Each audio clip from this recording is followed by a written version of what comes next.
Lovely to see you. Please join us. It is the dead of night. We left civilization behind us at the lay-by. A short walk along the edge of a haggard field to our right, as the roadside on our left transforms into freshly wintered woodland, where mystery fauna scuttle and scratch at intervals along the way. Please be mindful of your every step, as the truckers shit here. Together we will pass under her image that looms as a pale light in darkness, sculpted by natural forces as an arched break in the tree line ahead. All trivialities of the mind are discarded here before we step through. This switch in consciousness before her image is the narthex. One can name and define each and every functional part of a door or gateway, but not the empty space it describes and defines. Therefore, we name it not in any official way, yet understand that it is her essential quality.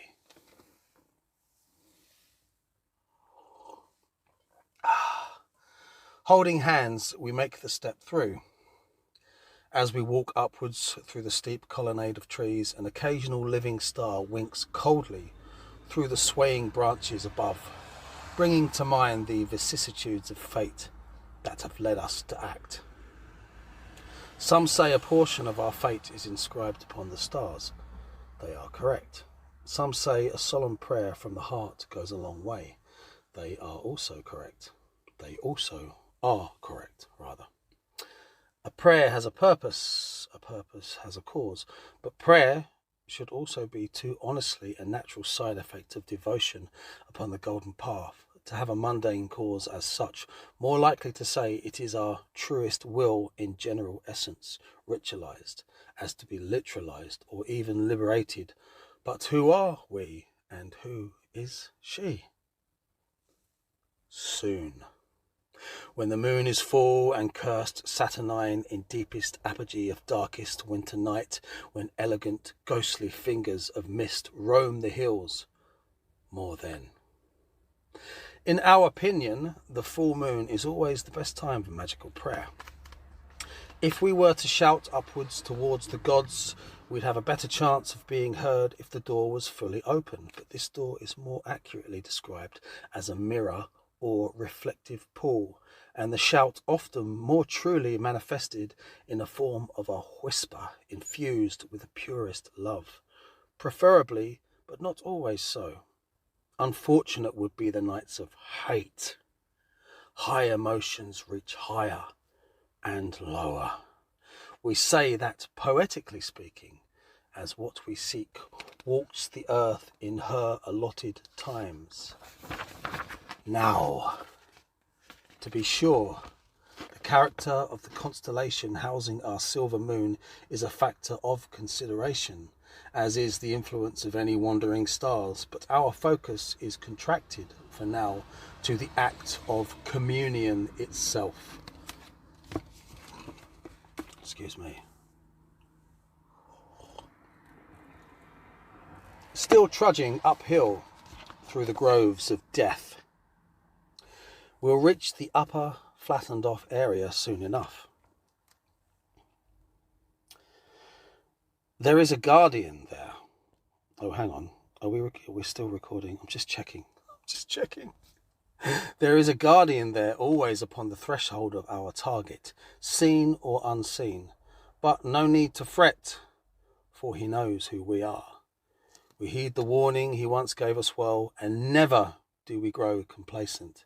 Secret exchanges from the dream space are a source of mutual respect that is always paid on entry, and will be paid again in a moment or two.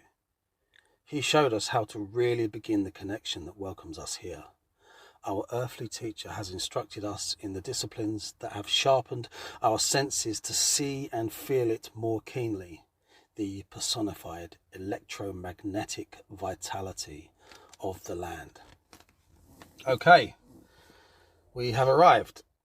This place is beautifully alive with death, Can you feel it? Look around. The avenued, benighted groves have flattened off into a small tree-covered plateau that reveals an entranceway to the burial fields beyond.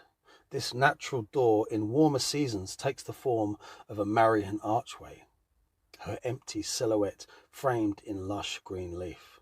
The protocol of names of power and passage are given with mutual respect and recognition. The dream is always very present here, etched in shared astral memory. Now we shall say something of paganism allied to the teachings of Franz Bardon. One system is the heart, the other the head in practicality, but they are prone to switch roles as the occasion demands, as do we. That rare thing, a perfect marriage of shifting, reciprocating qualities to produce the gestalt engine of revelation within the personal evolution. Initiation into Hermetics is a resurrection device. It is the key to the void way. Time will tell of a syncretization as the ringing of a bell forged of two great souls, powered by the love of souls, as beholden patrons of art. You may have heard that excuse me, sip of tea. You may have heard that triplicity is a common factor in such situations pertaining to the ancient Britons and their spiritual symbolism. But in ours, it is a duality touched by a third, who is also two, that predominantly colours the religious and artistic experience. If a magpie landed here suddenly, we would be impressed by black and white, light and shade, but looking closer we would see a blue-green stripe and indeed all the colours of the rainbow iridescently expressed in the blackness of its outward natural beauty. To behold the essence of one is to make a duality. This is true of self-awareness naturally. To have duality is to make a triplicity by the relationship between the 2 points. Thus these 3 qualities form a whole together, which is the fourth. The supreme self-awareness of the one gave birth to the elements, the all to the all. All this springs forth from the secret fifth, which would be better described as which would better be described as zero or negative existence. A true analogy exists here with the void meditation to be explored soon. If we take as given the fact that time does not exist in the realm of purest spirit, then this creation never began, nor will it ever end, but that it exists always in some kind of reciprocal motion through time. Every eschatology thus being personal, cultural, racial, or species-based. The conceptual elements of reality are more real than the tricks they construct to play on a mind overly preoccupied with the survival of its corporeal vehicle. When the vehicle is caught between pleasure and pain in the realm of sex and or violence, then some degree of sympathy is in order. If you understand this last point, then you are as the one sperm that paused in thought before the egg. Give yourself a pat on the head with your tail. What is pagan prayer in the magical sense? We cannot answer this directly, but indirectly as you journey with us deeply in word and thought. The thought perhaps will inspire the deed to elevate and empower the original thought. We shall give an amorphous outline to the subject of prayer as we mentally wander away from the subject in order to spiritually return again in the appropriate context.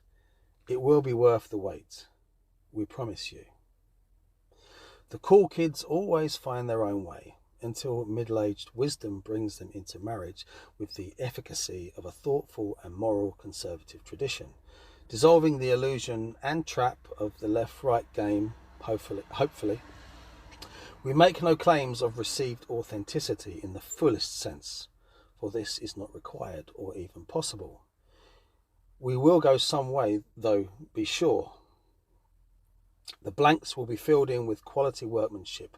Not only are time and violent eradications factors in themselves, but the very death of tradition has shaped the tradition of death here in this holy place.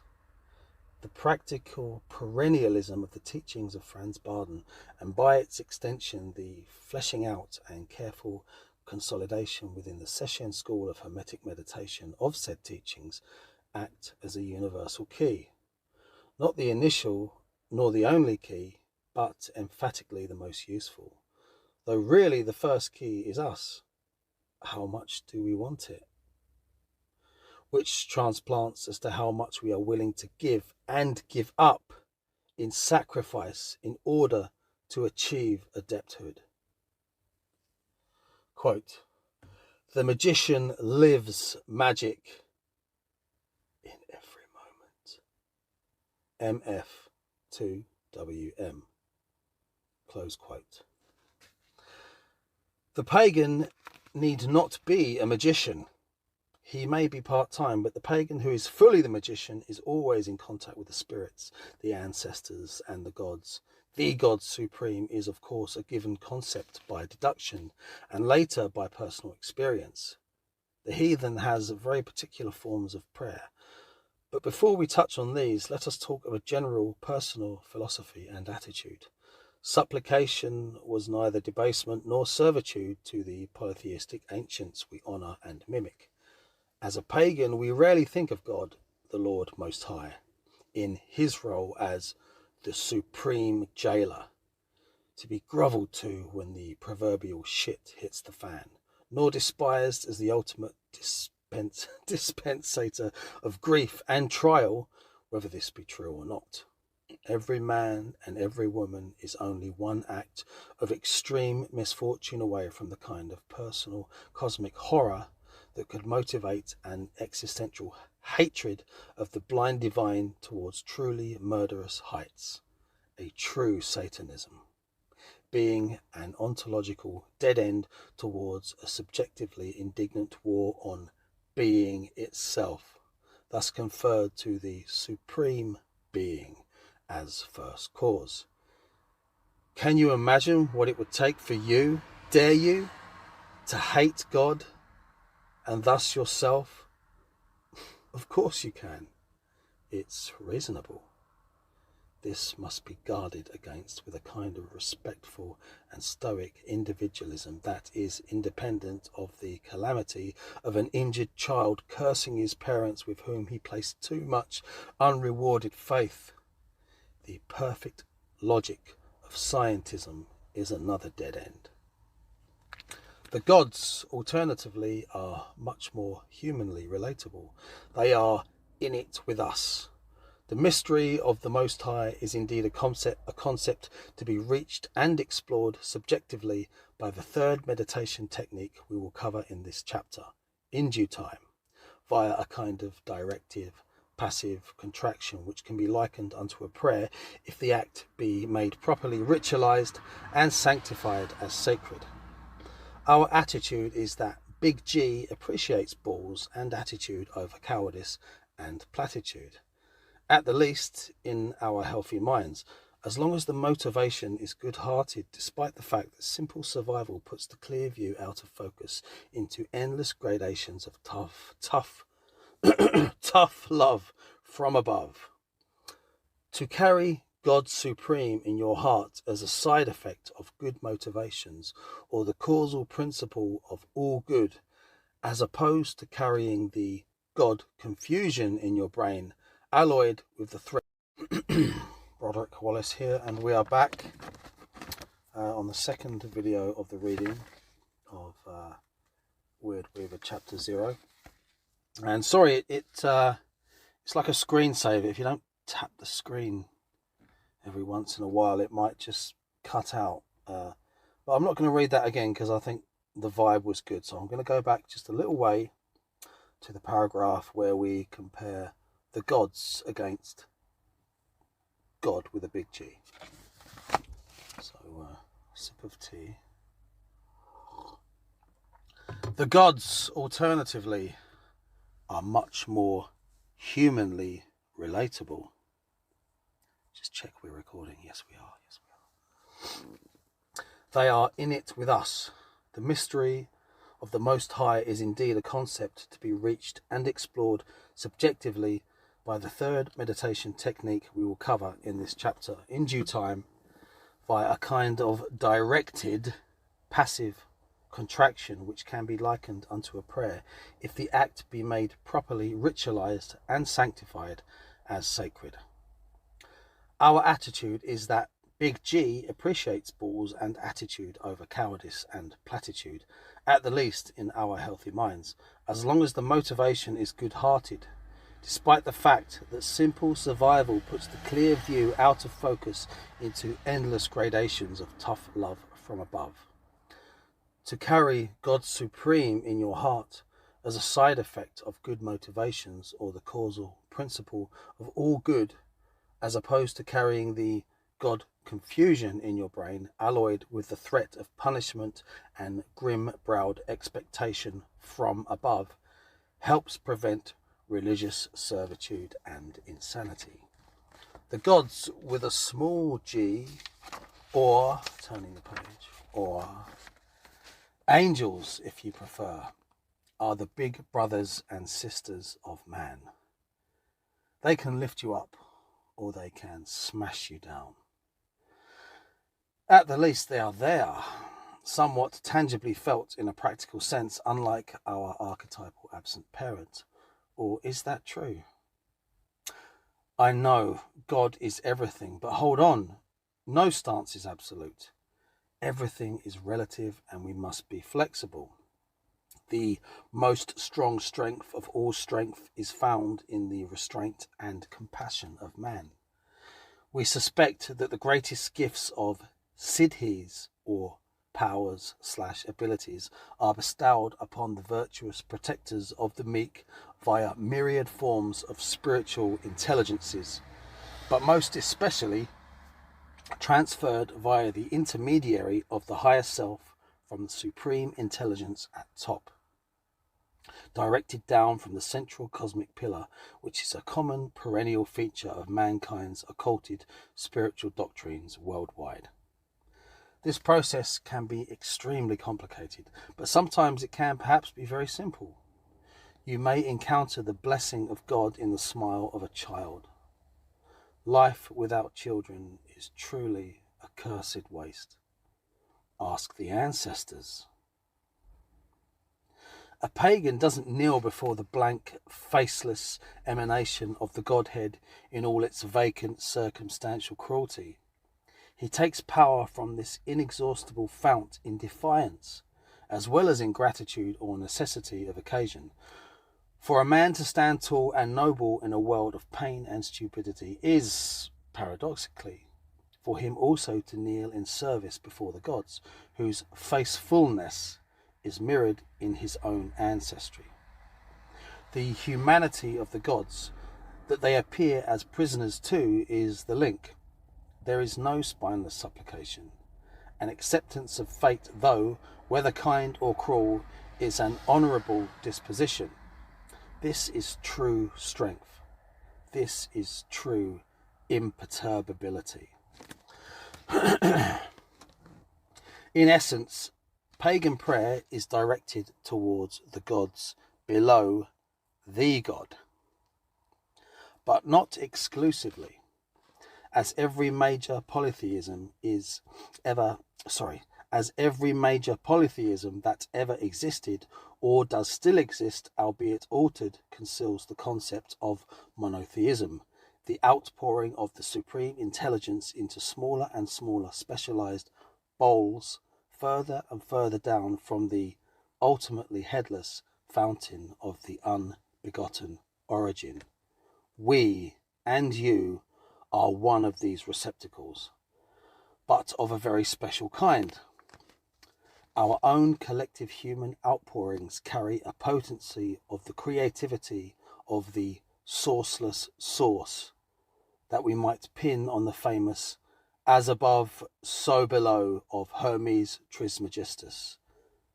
The magic of God is the magic of man, or the magic of man is the magic of God. And the lesser mysteries must adhere to the greater, as you may have heard. The original word that was with God has an essential fractal form in miniature that rests readily upon the tongue of the magician, to create as he did. This is an illustration of the source of magic. It is frustratingly lamentable that most who possess this divine spark within them are either unable or unwilling to perceive or to develop it, choosing instead to wallow in the base animal nature. In every pig there resides a pearl. No need to cast a new pearl and waste the precious allotted time within one's own rise. This is in stark contrast to the lifting up of those who desire and work towards spiritual evolution. I keep tapping the screen now to make sure it doesn't disappear. Oh, there's Michaela Peterson. Why has he got pictures of... I was just sending it to a friend. I said, your eyes are beautiful like hers. Sorry about that. Carry on. Tea. God. Oh, gods. We human beings, as a spirito-psychical collective, help shape the local forms of the gods through our parochial cultural frequencies and flavourings, as indeed the gods influence our spirito... I've lost it now. I'm going to start that paragraph again.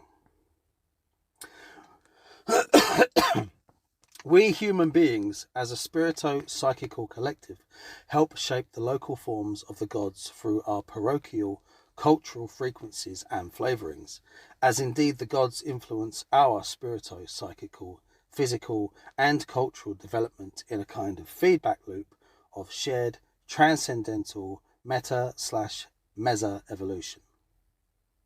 This may be so, but it may also be dangerous not to fear and or respect, better still love, the gods/angels in their primordial mystery as having not only been around before us in the purest sense, but also having had a profound hand in our creation. So we offer prayer to them in mutuality as godparents. We must say at this point that we fear the modern disconnect from the spiritual en masse, leading to an estrangement from the higher forces and the mind within nature. This is a whole other issue. It is also an opportunity to seek patronage. With which named deity do we work, though? Who deserves the prayers of the afflicted petitioner towards a more meaningful existence, towards evolution? The old and the new forms, perhaps combined? We smile as we say this, because we realize that simply learning how to breathe correctly, slowly but surely, will largely take care of business. Watch out for the gaps between the breaths. Here be powerful alchemy, and the dragon's breath will follow. His scaly nostrils taste the secret fire with each and every oscillation of the bellows. We will speak of this in detail in later writings. Suffice to say that constant daily purification through meditation is the most essential missing preliminary component of the recipes of the medieval grimoires. Those who disagree with the notion of meditation as the brother of magic through lack of experience or cannot dedicate to this practice, who also conjure only for trivial gifts and pleasures, they be sorcerers. Those who agree with the notion of meditation as the brother of magic through application and experience and who also petition for others as much as themselves, they may become magicians. Facebook, as a hidden blessing, has the side effect of exposing the difference. Paradoxically, loudly. Compassion is in order. The medium of writing allows for more grace in expression. Right, Now we come upon an interlude where we break from the flow of the text. There's something important that I want to say. As we write, we lock down together deeply, two minds, one soul, in union with a third, who is also two and much, much more. Distinctions of separation melt away. It's just us and her. Iron Maiden plays on our headphones. Our mind is purified as the offerings of incense, flame, and prayer have already been made to the powers that sustain us. Our evening practice has been a blessing to us and to others. Outside our van and travelling home, Hermione Trismegistus awaits danger and ruin in potential that pales in comparison to what ruin we could bestow upon ourself. Although we never seriously fear it, we are always linked and synced to the numinous. We always have been. Therefore, we see her image as a shadow silhouette upon blossom, thinking about the beautiful lost brother who wanted to meld back into her, into nature, as untold myriad forms renewed. Too early. Why? How could this happen? Love to you on your journey, from all of us, brother, from us of the lotus. We wish. Then we remember the ring, our ring, forged by a good man with a pure heart, and the kindly soul who wished to see our art bloom. We have not let you down. Get up! It's time to close shop for the night. No cooking in bed, Dad. Done, all good. Old friends, guitars, lovers, a wife we betrayed, inner struggles, and the little ones to look after. Pain. Pain is the door equal to the contraction of the Hermeticists. Pain is the chamber that aligns east-west, waiting for the winter solstice, for the for the sun's restorative rays. What of the inner bone chambers? The magician priests of old Albion took their most precious secrets to a red grave. No use consulting historians for oak knowledge, those who haven't spent the night at the graves, which were ancient even to the Druids, who quote books about books, don't really know anything. And that is very sad. Knowledge that has entered the grave can only be extracted via the grave. The stones will speak only to those with ears to hear and a patience equal to their own. We are doing our best. There's 100 windows to clean tomorrow, and the next day, and the next. Fucking hell! Ordinary life or slavery as the strengthening of resolve. We are here in the van. Sorry, Hermione Trismegistus. No, there, near the dolmen, remember? Be still. We can be in two places at the same time. I am in two minds about almost everything. And sometimes three. My dear misunderstood lady, I know we share spirit. You are my religion. Anchor me. Anchor us. Anchor us all. End of interlude. Back to the main text. Where were we? Oh yes, something about the afflicted reaching out for meaning. If your prayers are infused with great emotion caused by a protracted suffering and you have the balls for a mission, you will be noticed.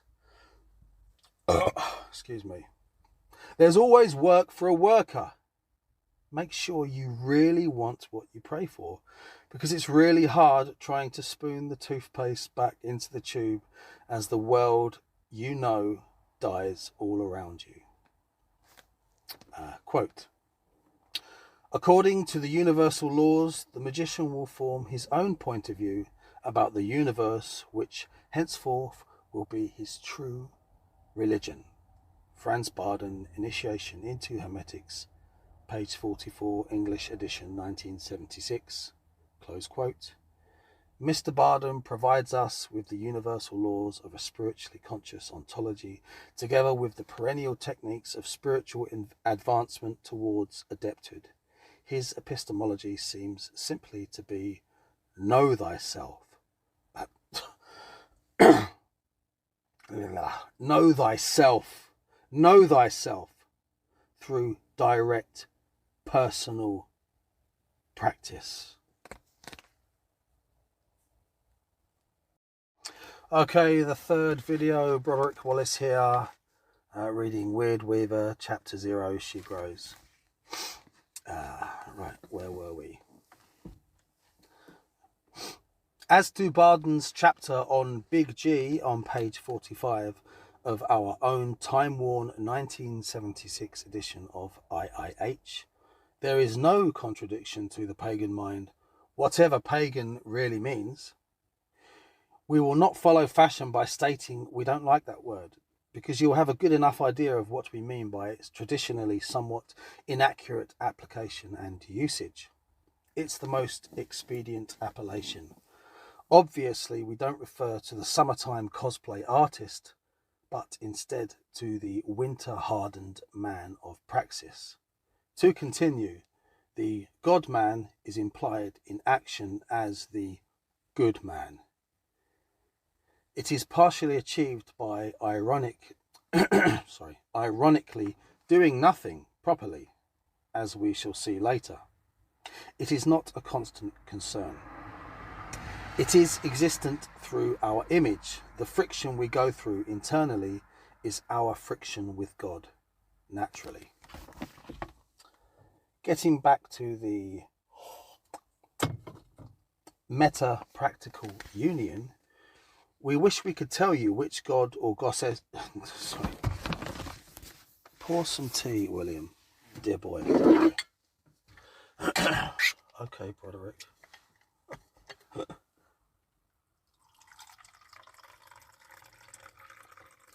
It's one thing writing it, it's another thing reading it. I'm like, bloody hell. Get myself tongue-tied. Right.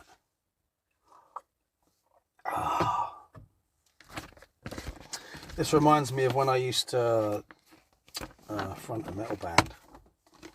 Back in the day, you just had to keep drinking constantly to perform. Getting back to the meta-practical union, we wish we could tell you which god or goddess to aim your prayers at, but we can't. Personally, we never had that dilemma, nor that choice.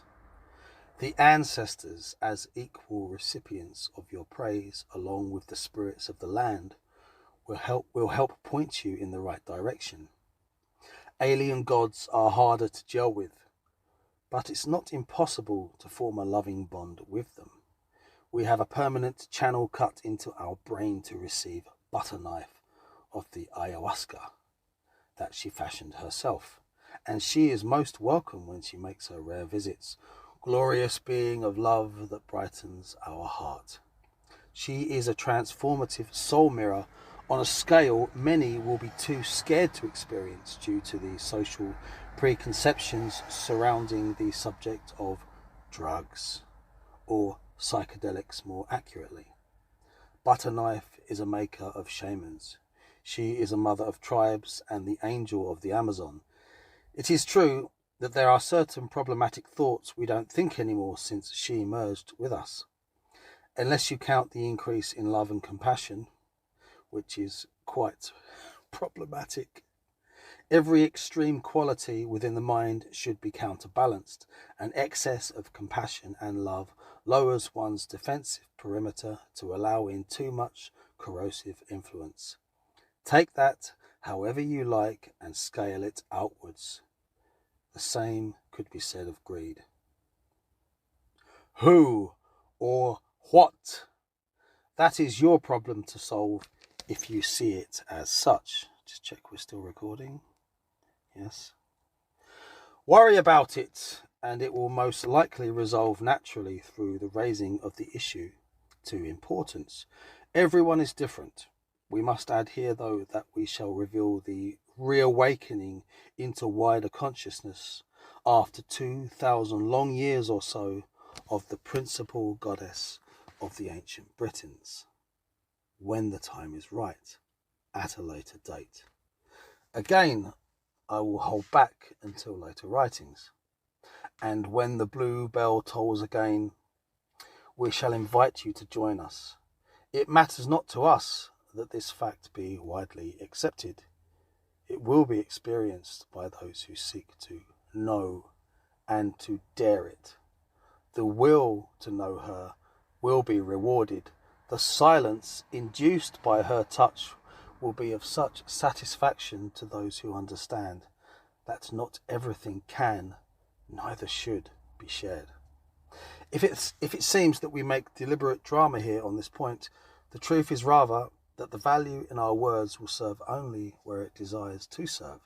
Hidden in plain sight, death is powerful, and the dearth of love made her less, until we came along with our offerings and prayers. She grows now even as you read this or listen. This is not a hobby. We are strongly and confidently compelled by interpersonal contact and the higher echelons of the spirit. There is no choice. We won't be moved off course. As we pointed out earlier, this is the appropriate medium of the strongest conveyance of such matters. Drink.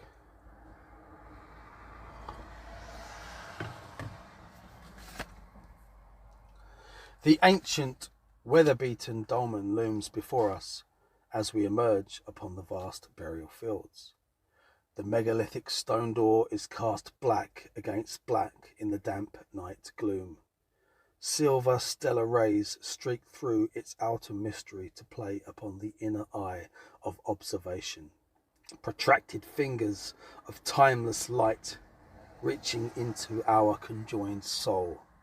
One mist-matched set of eyes laid upon another receive the same fractured asterism. Blue and red orbs imposed upon the functional and the broken of the physical pair. The secret third eye of revelation is within the intermediary of infinite time and space, fixed and fixated between the reflected primal archetypal polarities. This is the purple eye of prayer, of communion. When we pray, we send out the same signal of our intentions, those that resonate in strange places in the memory, the present moment, and at strange times, propelled by the inspired imagination that normal mortals would not see as practical or efficient to received procedure. There is much they do not perceive. WYRD begets the WYRD. I'll say that again. The right way round. I think I said WYRD twice. WYRD begets the WYRD. The word. WYRD begets the WYRD. The word. WYRD begets the WYRD. This signal, this will, reverberates as like magical ritual to align ourselves with our intuitive grasp upon our purpose and mission. Indeed, our desire to partake in spiritual evolution. This requires bravery and sacrifice. Think now of Woden and his imperturbable pursuit of knowledge at all costs, of his sacrificial eye that resides forever in the immortal depths, hard won. We reach out in performance to create resonance to win a place at the table of the gods. We whisper reverently to them in situations and places of power that they may hear. Being strange is an advantage. Dress well. As we skirt around the cromlech to kneel at the sacrificial spot, facing west at the former place of the gilded dawn to make ready our offering, we need only pause a moment to detect the invading presence of 1,000 silent voices, the ancestors, but this mute ensemble is dominated by one supreme and royal personage. The burial fields are strewn with black flint. Sorry, I've got a message there. Not now. Again. Not now. Where were we? The burial fields are strewn with black flint and white chalk, along with certain other information we have provided here. This simple fact, when ruminated upon, will unlock a great mystery concerning this sacred land. Hell hath no fury. You know the rest. Listen, we will share a very simple form of prayer here with you, which can be done at any time of the day or night. It's a good start to any day after our magical washing. Of course, it can be done anywhere, but special places grant special relations that resonate within us through the imagination, even when we are not able to physically be there. If it be daytime, then stand upright and erect before the sun. No slouching. If the sky is cloudy, one should be able to make an accurate estimation of where the sun is, either by looking for lighter patches of cloud, or if one knows where any cardinal point is located, estimating the sun's journey between east and west according to the time of day. If it be night, then find a star and be a star from afar to shine upon those you love, or the moon to breathe or the moon to breathe in its swoon into the lungs and heart. Do you really need to be told? That reverence so simple, but frowned upon as mad by those who are sadly disconnected from the felt truths a child could intuit about reality. It is a dying art linked to the art of dying well. Endless hours of cheap and trivial modern entertainment from a broken culture is preferable to the exploration of the ontological primitive of consciousness housed within one's very own being. Surely not, but we digress. 9 breaths, charged with the light of sun, moon, or a star, the power in the land, the ancestral wisdom, the love of the gods, the fulfillment of your mission, the indescribable image of your ascendancy into balance, responsibility, and generosity. Whatever it takes to get you off your arse. No longer should it be dead to those who understand that magic is both subjectively, psychological, and, more importantly so, objectively effectual through the literal dimensions of the inhabited astral and spiritual realms. We are standing there, and if Bardon is correct about the timelessness of the astral, which we would personally allocate a bit higher up, but that it bleeds through or down, then we are standing there together, nevertheless at one, with a multitude of potentials and powers. Quote, I stand with the ancestors. End quote.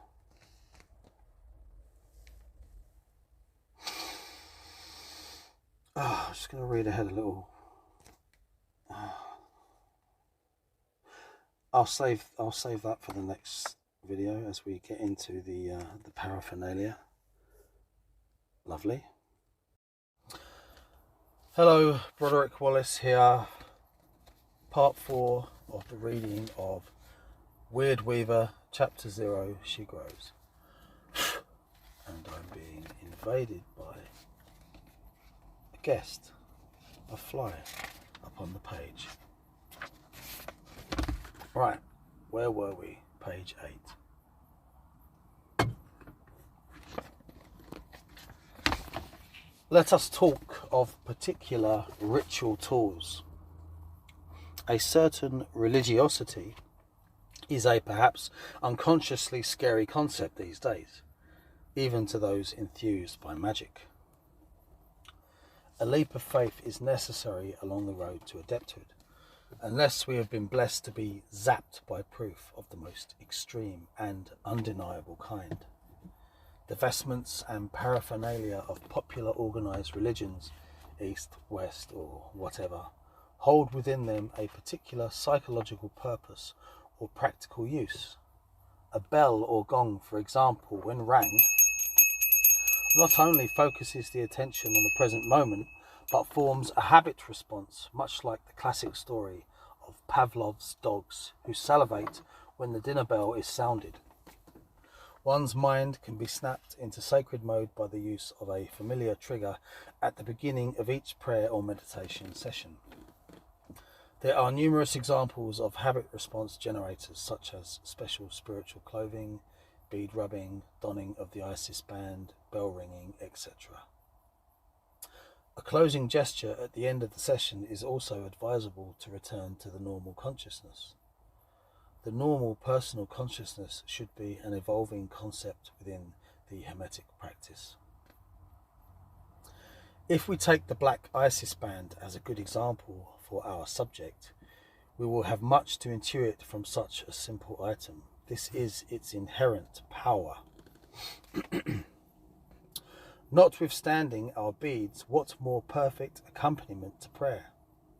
The binding of the left hand in service to the goddess who mythologically resurrected her consort Osiris as a king in the next world. We recommend this short prayer statement. Quote, "Find my scattered parts, remake me, resurrect me." End quote. We bind in service to the universal force of underlying goodness that gives and shapes life. We equate Osiris with the destruction or rebuilding of the shaman/magician through trial and tribulation. His lover is his capacity to love and therefore his saviour. Looking to the sky, we see the constellation of Orion, truly the most gloriously magnificent and recognisable of the stellar god forms as Sahu Osiris. Orion, unincidentally, is a headless constellation by convention of its stellar grouping to form. Inferences have been made to this fact by a current and well-known sorcerer. This observation of headlessness will tally later with the intuitive reader, not in the bare correlation within this text, but in the deeper resonance as one looks up and connects. There is much, much more to this father amongst fathers than initially meets the eye. Trace a line with the forefinger of the bound hand, extending roughly southwest from the relative position of the constellation. Use the 3 belt stars to aim and you will arrive at the brightest star in the iron sky, Sirius as Sothis Isis. Burning bright with love, aim a prayer here at Isis herself, and you might well get an answer. It could only get sexier if we were standing within the Giza necropolis of Egypt, as the sun's breaking light bleeds the coming new day upon the heliacal rising of the lone pregnant star. We drift in reverie. We don't need to be there. We are home. Home is where the heart is, and we have both visited that magically resplendent land. One of us when it was falling, and the other of us after it had fell. We coined the term Celto-Egyptian, as our syncretism is both concealed within the nematon and hermetically sealed within the Great Pyramid. We have been doubly blessed. The Ankh and the Bluebell are fused by 2 great horizons. This glyph was given by Our Lady in approval. A white band will one day flutter in the breeze from the shoulders of giants in the field. The return of real druids. Placed upon the shoulders, the Isis band represents divine authority and guidance from higher forces, a communion or intermediary role when we imagine the image of the priest. The saturnine black coloration of the strip, which has been cut from the dress of the statue of the goddess, contains the symbolic essence of her mourning for her lover. Yes, the band is cut from her dress, and you will have to mythologically accept this as fact. The mourning of Isis is also in resonance with the divine melancholy of Binar, our Moridu, who walks as El Bindu, who is known to us as... You can work it out. Yes, the throne of Isis can be equated with the ground or seat of all existence that Shokmar so enthusiastically penetrates, therefore communicating the meta-sorrow of the archetypal mother that all life is doomed to die from the moment of conception. That very inescapable consequence of physical death that is woven into the matrix of the womb from on high is the crime of Eve, that she is the death womb embodiment of the microcosm below. This underlying goodness we seek was once expressed to us as the darkness of the trees came alive in the shadow shape of the arch that is the divine feminine in nature. And on our knees within this vision, the communion with higher forces was received in prayer as she spoke to us, without actual words, as that explicit knowing the spiritual intelligences use that is at once understood. To quote here, and this is like a conversation, in the way described, the explicit knowing. You see only the savageness of nature in the bloodlust of competition. The whole of nature is paradoxically infused with love. I am here as the love within every single leaf. Back then we needed her in different ways. Please don't leave us, we answered in shame. Nature is cruel to be kind. If you believe in your heart the cloth to be from the statue of Isis, then it will be consecrated with her breath as divine. Consecrate it well, and if you think my stretch from Isis to Binah too large, well, we squeezed Venus in there too. Did you notice? All the goddesses are one goddess. Reference the earlier point on the thin line between polytheism and monotheism. When we don the band, we commune with the higher self who cares less for such distinctions. Although to re-embroider the thread of duality, we acknowledge that cultural lenses maintain an independent reality within the astral and beyond. One very crucial aspect of the band is its aura of sanctity. It must be cherished and handled with reverence, so that as we adorn it, we are impelled by a stringent discipline to let no inappropriate behavior invade our mind or our ritual space of prayer and meditation. No careless words, no daydreaming of matters unrelated, no checking of our phone notifications to see if anyone cares that we exist this night. Sound familiar? We've all been there. We will be there again.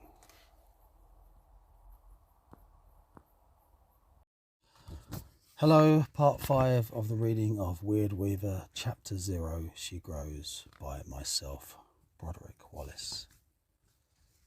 To continue, an example comes to mind that is valid to this chapter.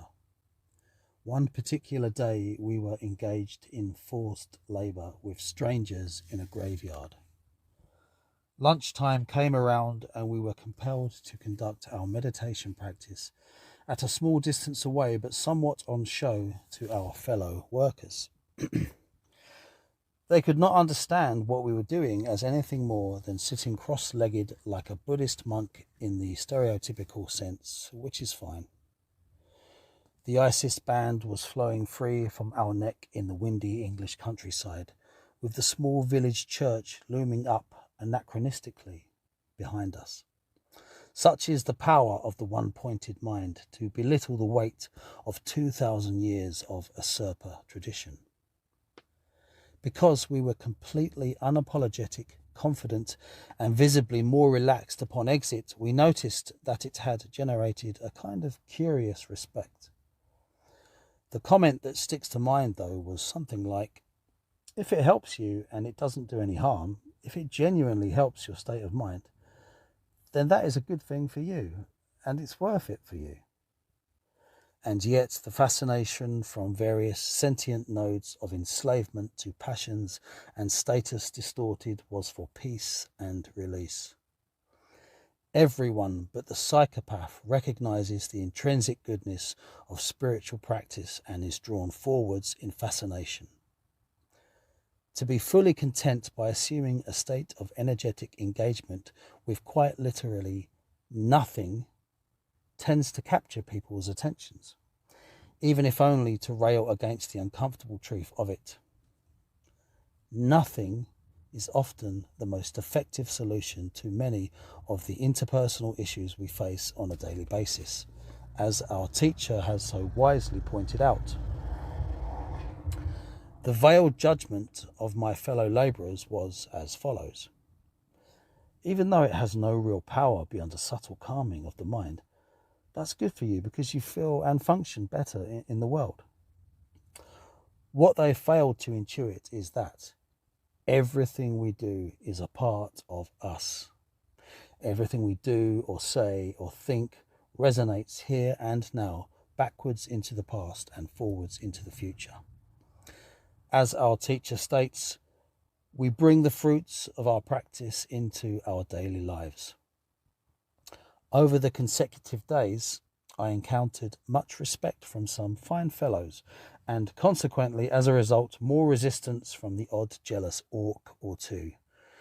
My response to the orcs was always nothing. As our prayers are received and our practice escalates, we will radiate a certain something that will attract attention, sometimes in the form of opposition. To a greater or lesser degree, our words, thoughts, and actions have extreme power and influence in ways both subtle and unsubtle. Breathe and be mindful of this secret in plain sight. Quote, "When we clean a window, we clean a portion of our soul." Close quote.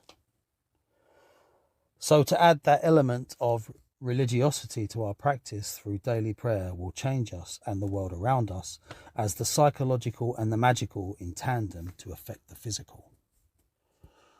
Ritual inner dialogue echoes in a mind that is a fractal component containing the whole outer plethora of archetypal intelligences. Inner and outer, us to them, the gods here. The gods help us because we initiated the process, because they exist within and without, from our perspective. As a side note, some say the gods do not really exist as contactable individuals. As a response, we would ask the question, do we human beings exist as separate entities from the all? The answer in both cases is yes and no. For does the square one draws on a blank page with a pencil really exist independently? Thus, the relative creative consciousness is a mandatory factor. Are we real in your head right now?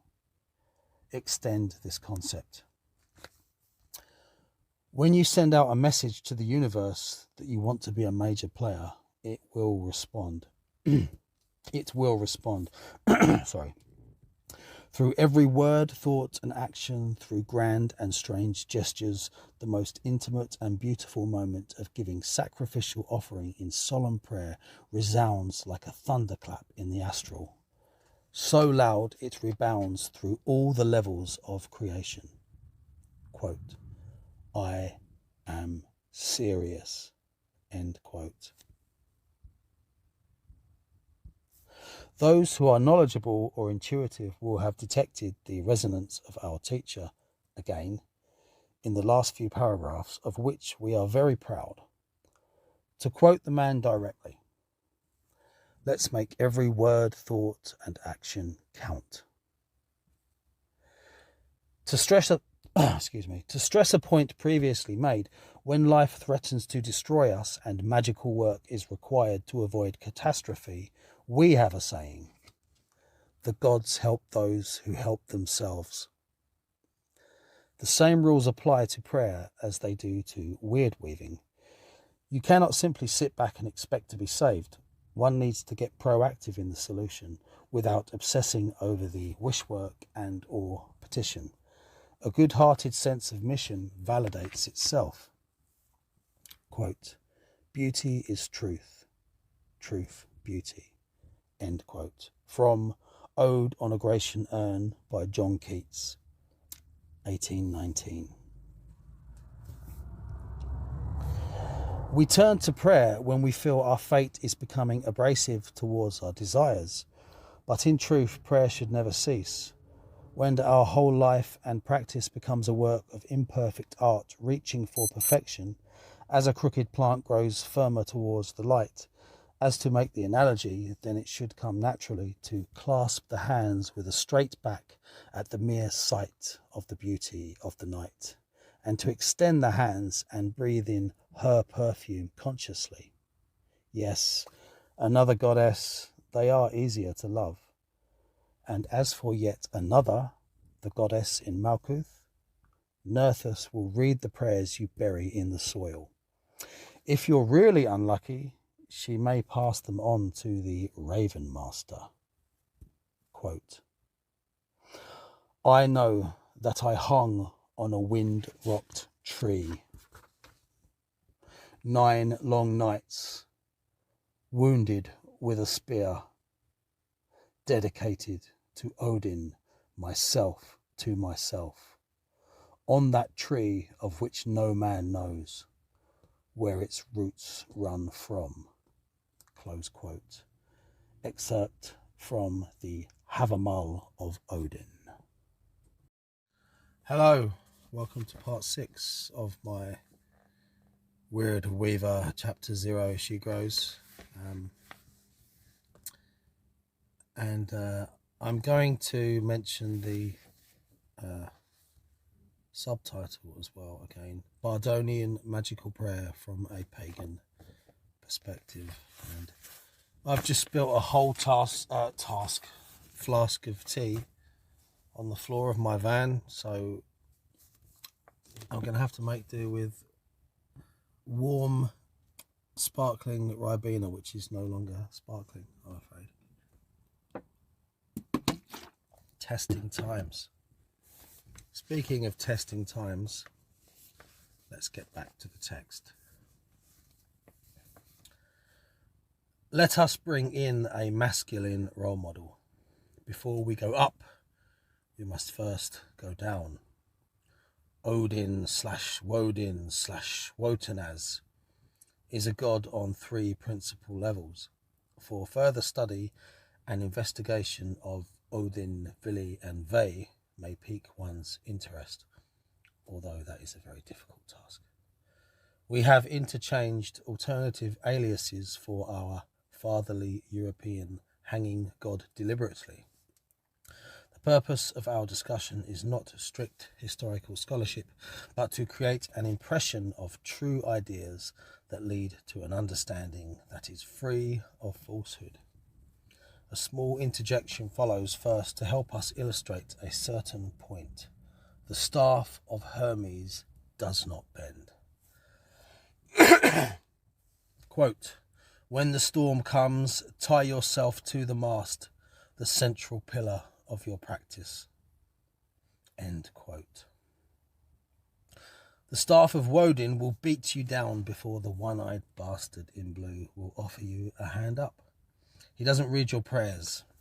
He rips them up and hands you new ones that you may not like. Trauma and spirituality go hand in hand. It is an unfortunate truth. The more the pressure, the more the power builds up. When we have not the luxury of pleasure and release, visions, when we have not the luxury of pleasure and release, visions and voices manifest. I confused myself there with a mistake that I need to correct. Visions and voices manifest. These times when we feel less able, we need to push the hardest. It is very difficult but extremely propitious towards advancement. A key feature here is that of the hanging god who sacrifices himself to himself. Stop for a moment and look upon us, for this personal identification is authentic of tradition. Grimnir is our description only, hooded and masked by a gift of initiation, by head and hand, as we were shown, blue mantle as the dead, fastened by Albios, Bitu and Dubnu, or thrice greatness, the ancestors whose door our staff has 9 times beaten, straighten our spine. Our beads count the days to the supreme blessing of the eschaton. Skulls are our lives, roles and thoughts, stages in a journey. Our sword is her gift of protection that is presented from the river. The spirits we have fed and thus befriended. Our bluebell has 2 mistresses, even as the snake is hidden in the grass. Our sins cannot be pushed underground, for they will resurface as the unconscious rot that walks the zombie. Our shame and wrongdoing are transmuted under our soiled and ripped rags of penance. That which we buried shall be transmuted as the undead saviour who emerges victorious from the dirt of karma. Quote, "The dead shall rise." End quote.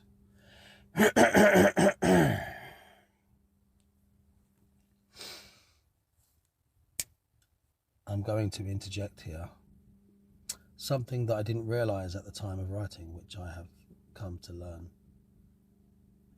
The Dagda. We need to explore the Dagda later on. Anyway, back to the text. No mud, no lotus, as my brothers and sisters know only too well, but to walk the path of Woden specifically is to undergo this process condensed. The fastest route is the most dangerous, but it is the only antidote to terminal psychological poison. Karma speeds up and we are pushed into rage, madness and melancholia. Not until one has lost everything does one truly embody spiritual imperturbability. Christ expressed this paradox as such. Whoever loses his life for my sake shall find it. This involves being exposed as expressed only too well below. Until you make, the quote here, until you make your unconscious conscious, it will direct you and you will call it fate. And, that's and in square brackets there, one does not become enlightened by imagining figures of light, but by making the darkness conscious, close quote. Carl Gustav Jung. I couldn't find a date for those 2 quotes, doesn't matter. Exposed was he upon the wind-rocked tree. This tree has its roots in the timeless, unstate, before the creation, undictated by actual beginnings. It is an upside-down tree from our perspective, and one has slowly exposed itself here in the UK on a Norfolk beach, originally buried in deepest antiquity. From the relative point of view of the babe in the womb, the tree is as it should be. 9 months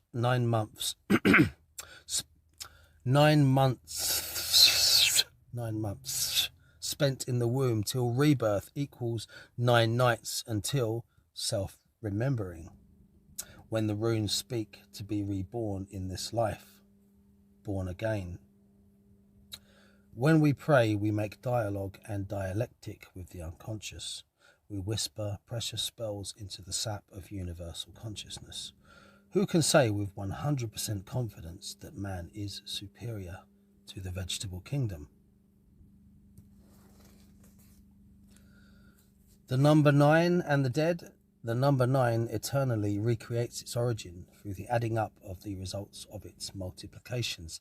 This is achieved by repetition for higher numbers. This is no coincidence. It resonates symbolically with immortality and eternal proliferation. It's too late for these words. Proliferation. As do the ancestors through the sexual intercourse that made them and you. As do the dead, of which they became. Hence, it is traditionally the number of the dead in European spirituality. The immortality of the number 9 is the immortality of the soul, and thus, we repeat, the dead. This works when we consider 9 as a seed that is expressed as above, so below, throughout. This seed from the tree of creation as Yggdrasil, the Kabbalah. Yggdrasil / the Kabbalah. As the tree of our spine, etc. The seeds / soul is the same and everlasting from life to life through the reincarnation process. The links could go on and on. Let's leave out the complicating matter of the second death for now. This is a byproduct result of base 10 and the 10 fingers upon our hands. This is how the solution arrived within us, intuitively, to be then weighed by our reason, as is the common template, with all the original ideas within our writing. So bear this in mind as you encounter the ideas original to us. With a degree of education and experience, inferences will be made, answers and ideas form. This is the way things roll across the board as a matter of course. Read mindfully, as we always do. We are sure there is likely more to the matter of 9. We don't have time to read everything. We spend the available time in meditation. This should validate and empower the use of the number 9 in prayer, ritual, meditation, and magic. Concerning trees, there is a mystery way too deep and protracted to examine in the space we have here, for we would shoot too far from the allocated topic, although we have left all the pointing clues here in the text. I will do that later. We will explore this matter at a later date, as I just said. It involves the question of the true nature of Yggdrasil. It involves a mighty pillar of light emblazoned with Stone Age spirals, and what ultimately awaits at its summit. We speak now as a questor who climbs a sturdy peak to spy and describe the wondrous hills at the edge of the horizon before our strained and painful sight. As a truth that many are completely oblivious to, there is brotherhood betwixt Woden and Hermes. Wednesday is their day by name, nature, and custom. One gave the hieroglyphs, the other the runes, both delivered to man, Mercury and mind. Both they are, yet the more saturnine is the grim brother of the colder regions. Psychopomps both that lead the way to wisdom. The sunnier of countenance and origin is Thoth Hermes, the thrice great. We have already explored far wider than we intended to, in order to steer us back. Intended to do so in order to steer us back, more fully equipped to understand how important and powerful a simple act of devotional prayer can be. One should pray to glimpse such mysteries as they are quite simply life-changing and affirming of the practice.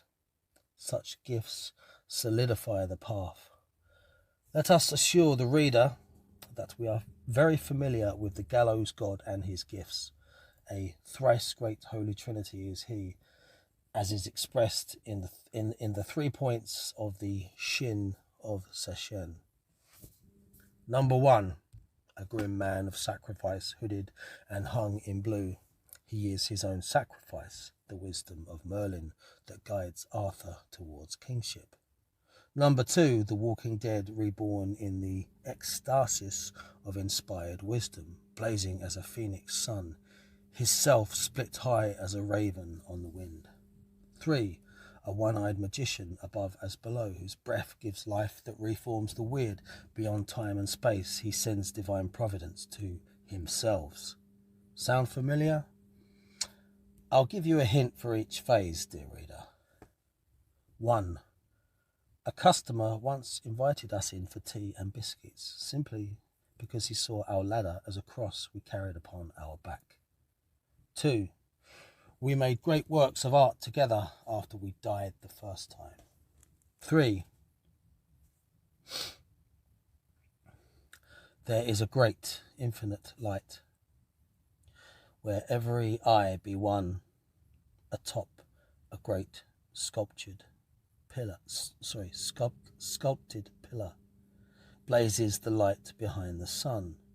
No time, no hurt, forever does nowhere contain, yet everything gloriously be within his almighty domain.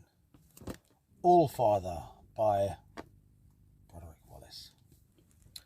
As you were reading, we had already made offering of milk upon the grassy, windswept field, facing west, on one knee to pour. As a husband to a wife, she is central to be first.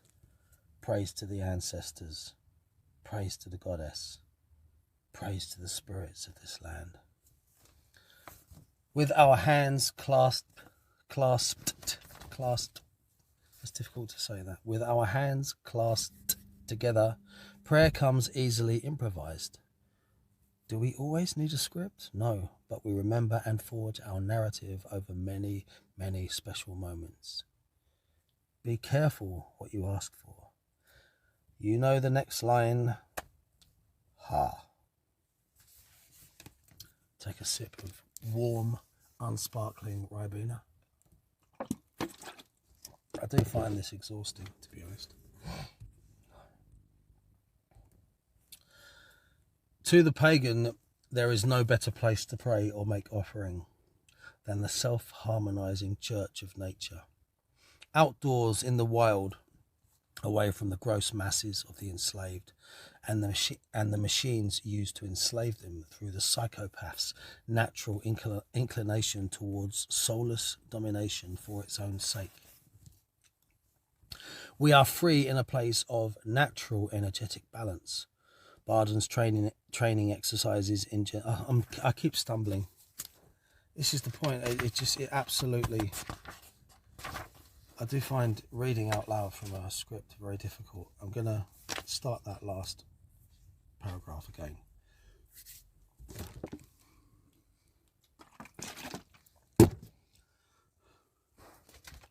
Don't expect me to edit that out. To the pagan, there is no better place to pray or make offering than the self-harmonizing church of nature. Outdoors in the wild, away from the gross masses of the enslaved and the machines used to enslave them through the psychopath's natural inclination towards soulless domination for its own sake, we are free in a place of natural energetic balance. Bardon's training exercises engender a skill within us to more fully connect with and identify the spirit of place. The hills really do have eyes for good or for ill. The intelligences of nature must be carefully and painstakingly befriended over many years of many sessions, sat in meditation or prayer or ritual for many minutes and sometimes hours at a time. Consistency and regularity are key. Wildness and solitude combine to exonerate the personal vital force in conjunction with the vitality and personality of the land. Tolkien indeed expressed a distaste for the man-made. We would say that he meant man-made as opposed to that which the natural processes have fashioned as a result of the constant, unavoidable, chaotic and purposeful dance towards harmony resulting in beauty. This balanced energy is heightened in a landscape unsullied by unmindful men. This vital force is still more vital in specific locations and is a source of power, evolution, and instruction to the WYRD weaver, in brackets, magician. Where are these places? The ancients have marked some of them with large stones, wink wink, in places of woodland / forest / open wilderness. Actually, that was the start of a sentence. In places of woodland / forest / open wilderness lie regions inhabited by elemental entities, often shy and distrustful, or outright hostile to humans, that can be glimpsed in meditation if one simply finds common frequency and patient persistence as outlined above. These spiritual creatures will become curious if one's resonance is respectful, self-aware, and regularly present. They may even follow you home. Yeah. We have experienced this absolute pleasure at a time when we used to live in a house, and alone too, but not. Shadows would be glimpsed darting across the walls and ceilings. There was one particular figure, angry and aggressively persistent. We made peace in time. The familiar and powerful overarching presence was, of course, felt there too, but would manifest more fully at times in dreams and visions. Oh, the stories we could tell, and we plan to.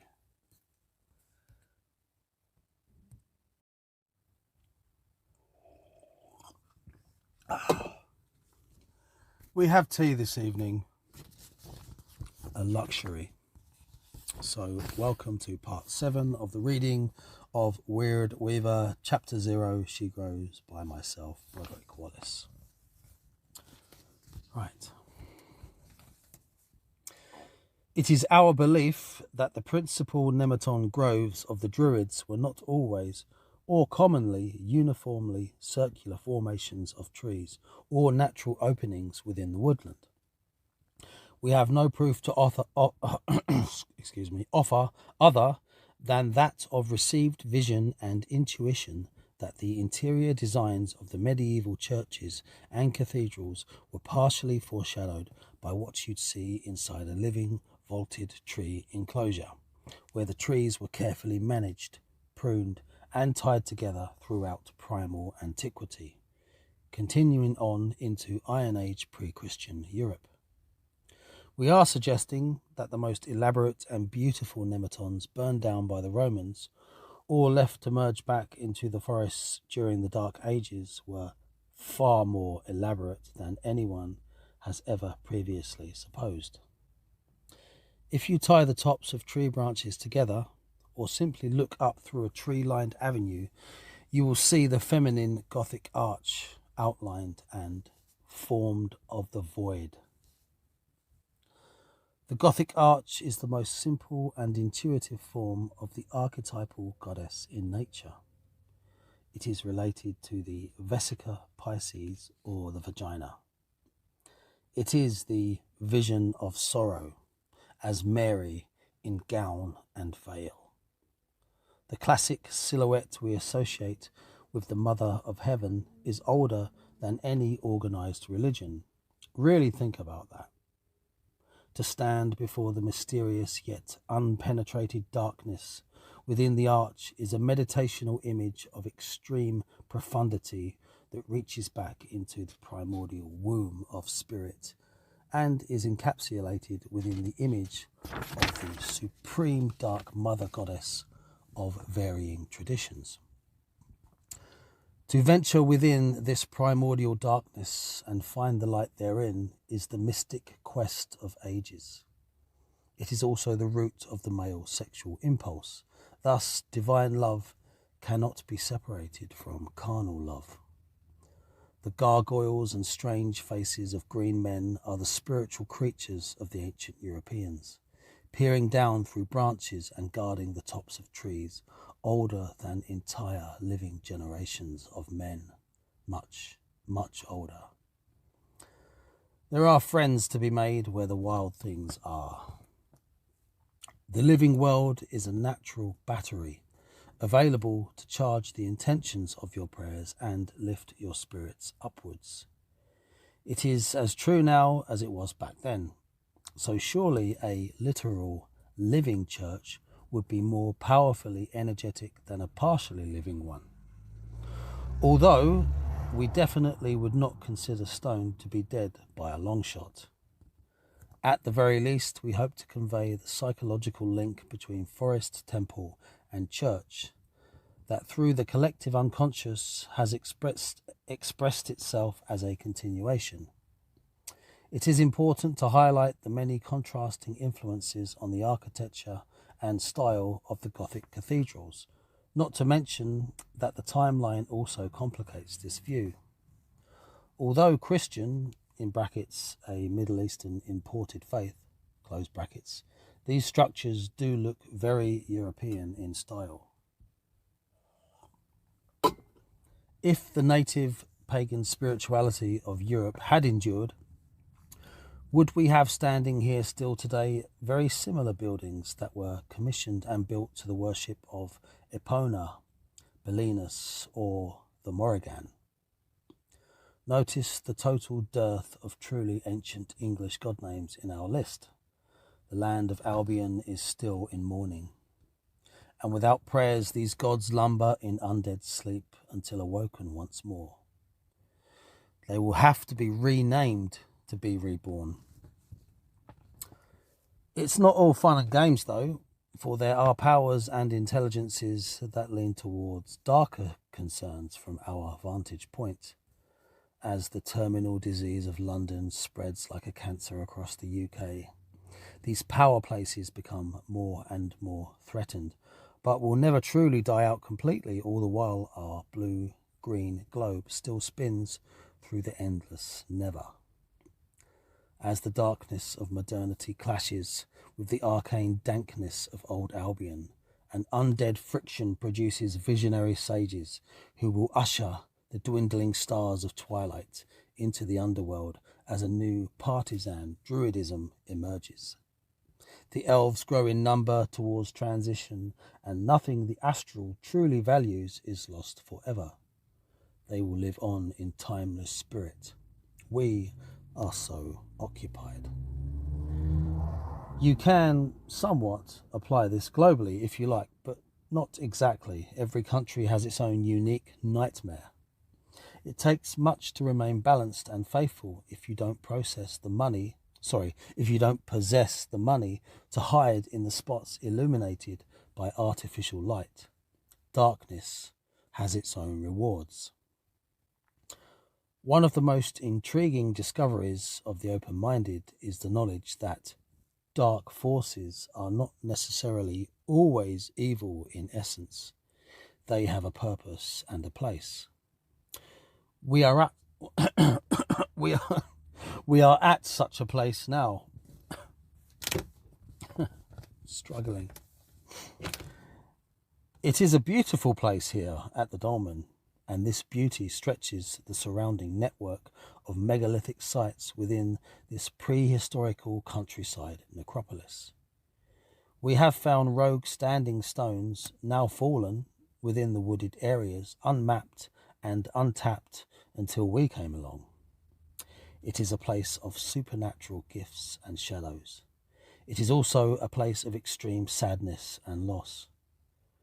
The spirit of the land is still scarred since the Roman conquest, which is still recent to it, not to mention what unnamed tragedies may have befallen Stone Age man, and still all the sad stories it has soaked up across the centuries until now and beyond. I will interject here the confusion with the ghost of Bluebell Hill, this confusion. Anyway, carrying on. There is, generally speaking, a similar and congruent continuation here through stone, bronze and iron. The idea that the Druids would not have utilised and honoured these stone sites and communed within their interdimensional inhabitants is ridiculous. Oh, trying to read your own writing. I'll start that sentence again. The idea that the Druids would not have utilised and honoured these stone sites and communed with their interdimensional inhabitants is ridiculous. Please hold the classic image of the Druididae at Stonehenge dear, if not some of the other modern baggage that has accrued and should be shed. We are speaking from experience that if you consider these magician priest philosophers as they were once lauded throughout the whole of Europe, at all capable, then they would have seen and felt what we have indeed seen and felt, and recognized its importance.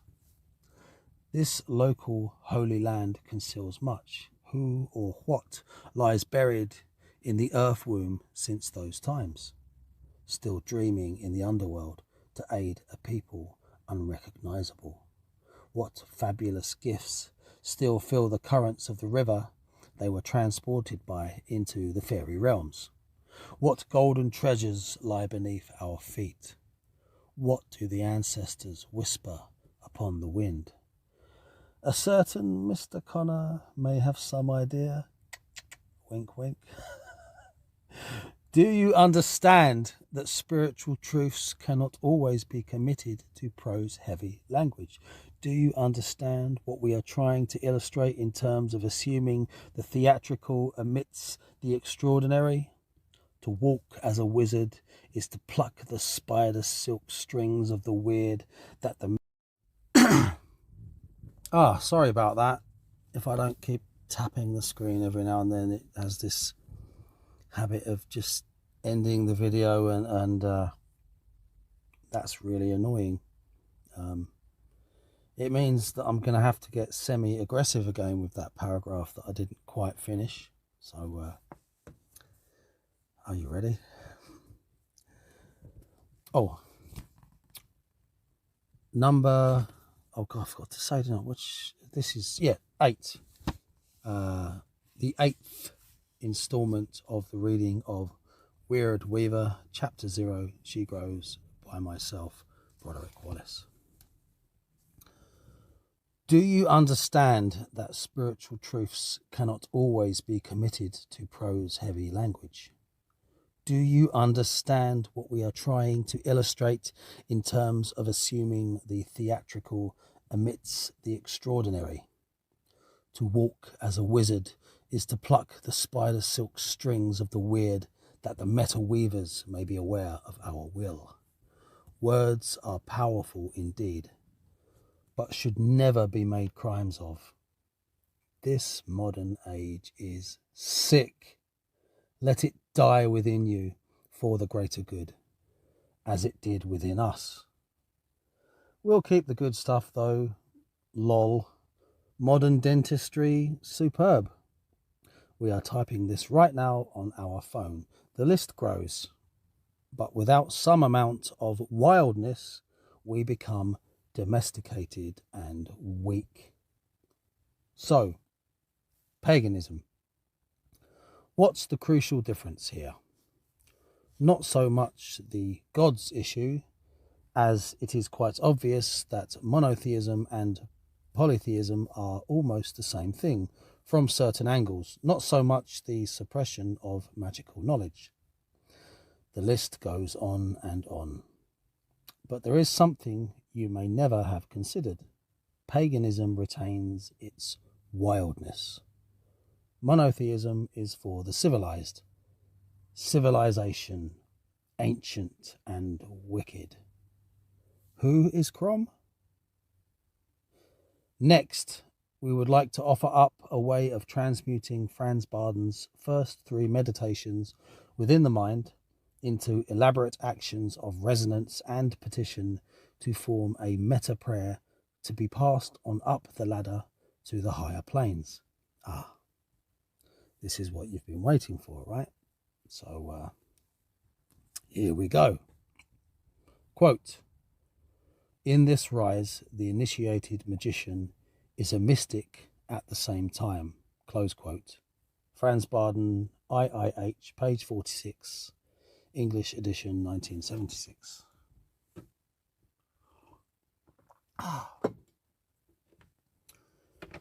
We are expected to be more than just dabbling sorcerers in our life's great work. How anyone could see magic and mysticism as separate categories is beyond us. They are both consciousness-based. If consciousness, or its negative, is the ontological primitive, then they are quite obviously intrinsically connected. You may consider the next section as a kind of game if you wish. We play the magician until we become the magician, like children and their toys, although the toys are big boys' toys from the get-go, replete with big consequences. Exercises, step 1 of initiation into Hermetics, transmuted. Number 1, thought control, preparation / directing / man / Malkuth. 2, discipline of thoughts, contraction with ideas / reaching / archetypal ideas / magical sympathy / the gods or angels / higher self / Tifereth. 3, subordination of thoughts. Nothing equals infinity / mystic union / magical powers / divine mission, as understanding and acceptance of our mission from above, as like the transfictional Maya Gandalf of the Istari / accordance with God the Most High / Kether. Sip of tea.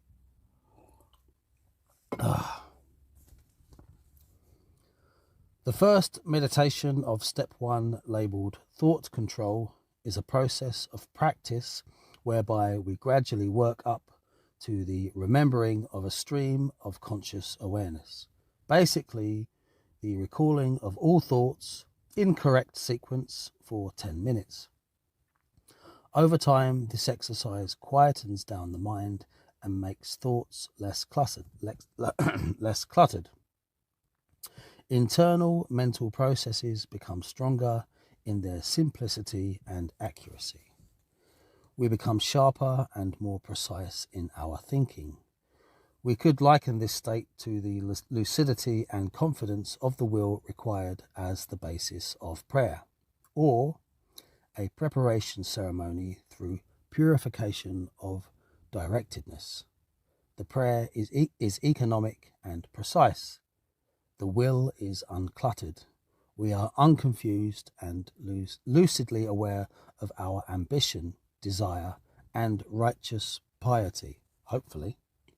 We stand within the narthex without hesitation or doubt. The second meditation of step 1, labelled discipline of thoughts, is a form of contraction with an or any idea or concept as a form of exploration and union to extract ideas and insights. We become more able and disciplined within our focus without being distracted away from the chosen target. We quite literally become the subject we explore and examine.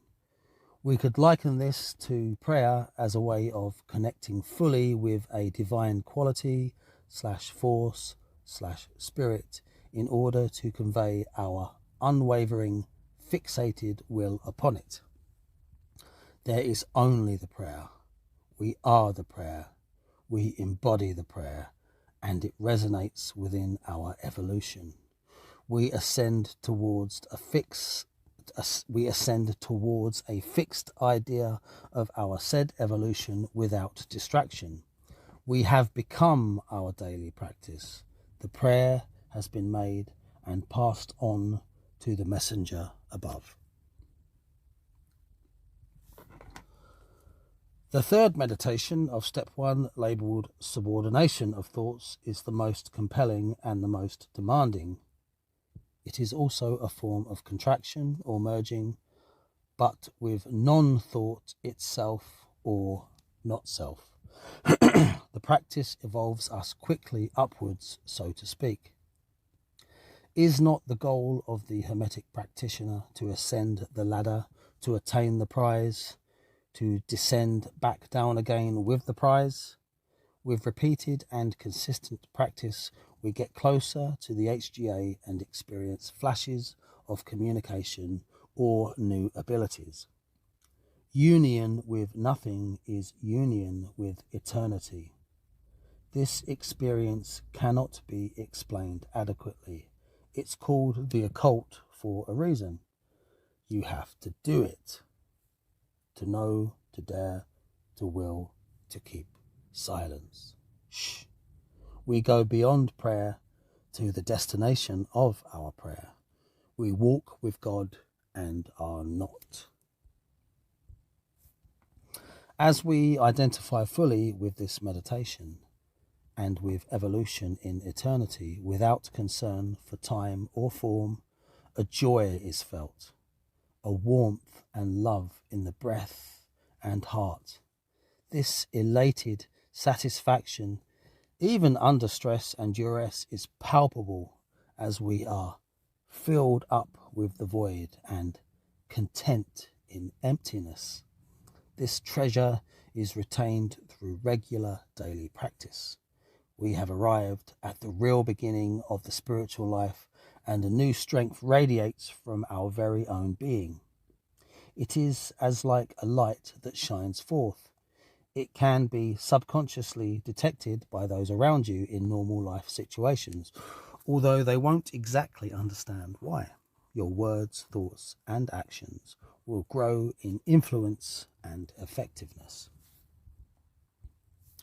This exercise is where the action/non-action of sacrificing oneself to oneself should speak for itself as the sacrifice of all within the mind except for being itself. Only consciousness remains, without judgment, image, or commentary. We may say that the act of prayer has borne fruition. It has been passed back as an answer. We taste the divine fruits. We see the parallel between meditation, prayer, and magic. We are certain in our belief that there is a mystery of resonance here concerning the void exercise. It concerns a magical tract known as the Headless Rite or the Bornless Ritual. Both titles are accurate descriptions. Take the first line. I summon you, Headless One, who created earth and heaven, who created night and day, you who created light and darkness. We think it obvious as a preliminary invocation that we are assuming the role of God the Creator in order to control all subservient aspects and entities of the creation, and thus our own being below the topless top. A kind of heavenly magical authority is taken up like a mantle by the magician in this practice. Also, this line from further on in contains a special revelation. I am the Headless One with sight in the feet. Sight in the feet? We feel convinced that this is a reference to mankind in general, at the nearly bottom of the cosmic realms, situated here in earthbound physicality, just above what we might call hell.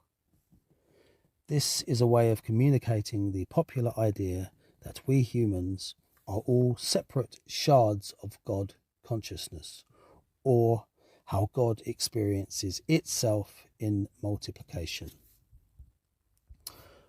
So imagine yourself assuming the Heavenly Father in the throne posture, seated meditation position, lacking a head, and with your capacity to image physical reality locked into your feet.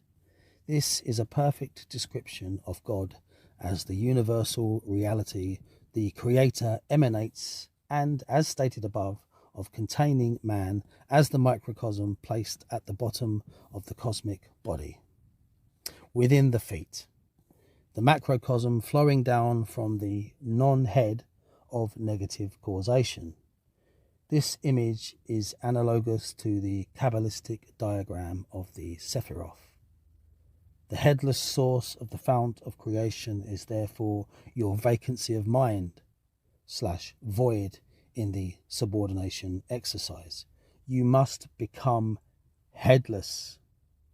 The metaphor of the seeing feet is the image of the Sephira of Malkuth upon the tree. Holding this idea within the mind, let us next compare the void meditation with Ketha.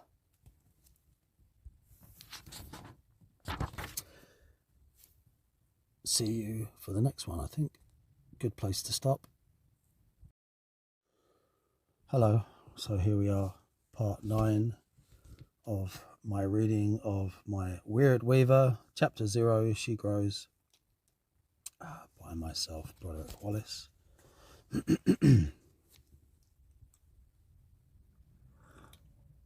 So, to be headless is to be without origin in time, or rather, to be bornless. Am I still recording? Yes, I'm recording. It's okay. Or rather, to be bornless is to connect with our divine origins as the Adam Kadmon, or divine man. If we are to take seriously the idea that we are the microcosmic children of God, then we possess a measure of the divine creative power of God within us. We could extrapolate from this that this is indeed the source of our magical power and the facilitator of our connection to the holy guardian angel / higher self as an intermediary point. From the pagan perspective, drawing back to our earlier attempt to paint a picture of the triple god form, this headlessness is Woden / Odin / Wotan in his highest form, or whatever name he was known to, or known by to the ancient Britons, as we hope to find out, or at the least to intuit a resonant alternative. The Irish Dagda seems a close parallel, but is also very difficult in his own right. So I did come across the Dagda. I forgot that I did. I've contradicted myself there, but it doesn't matter. That's something that I need to look into later. Carrying on. As a side note, there is an important real-world connection between this place where we stand and Ireland. We have flown through the emerald forests of Ireland as a gift from the Stones, in brackets KC. What a sight! The Celtic corners have retained more of their origins. The main body of England suffered the most loss. Like an orphaned child, it reached out into the world to affirm its identity, and mostly for the greater good. It is such a shame that so much has been lost in the wake of the Roman invasion, the Dark Ages, the Christian conversion of Europe, and the Norman conquest of England. The Normans seemingly put the final nail in the coffin of the true English folklore and mythological tradition. Thus, it lays buried in the collective unconscious of the land and its true native people. Its image resides still in the astral and spiritual realms. This idea of a ladder to heaven is echoed in all major religious traditions to a greater or lesser degree, but is usually somewhat esoteric and arcane in its occulted, mythological, or scriptural expressions. Woden, you can meet him in the ordinary. He could be any man, woman, or animal that is resonating its intermediary connection with divinity. He is the priest. He is the blessed dead. He may be the man in the mirror.